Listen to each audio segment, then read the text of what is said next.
চিত্রনায়িকা পরীমণি সিনেমা নিয়ে যতটা আলোচিত তার থেকে ব্যক্তি জীবন নিয়ে বেশি সমালোচিত।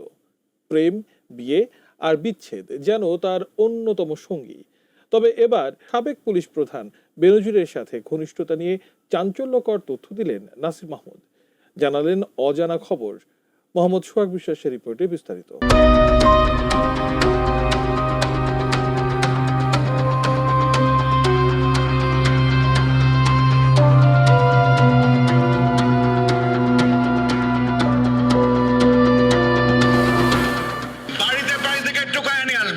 পরীমণি এবং তৎকালীন র্যাবের প্রধান বেনজিরের কেলেঙ্কারি শুরু হয় আজ থেকে ৫ বছর আগে। পরীমণি মাতাল হয়ে বোট ক্লাবে তুচ্ছ একটি ঘটনাকে কেন্দ্র করে ব্যাপক ভাঙচুর শুরু করে।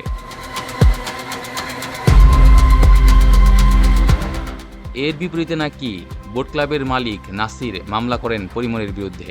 পরীমণিকে এই মামলা থেকে উদ্ধার করার বিনিময়ে সুযোগ নিতে চেয়েছিলেন পরীমণির কাছ থেকে বেনজির।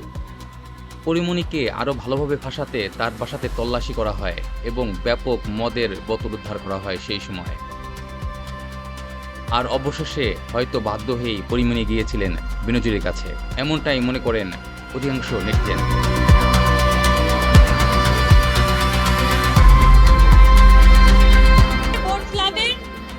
প্রেসিডেন্ট বলছে যে আমি বোট ক্লাবের প্রেসিডেন্ট, আমার বন্ধু বেনজির আহমেদ এসব আমাকে বলছে।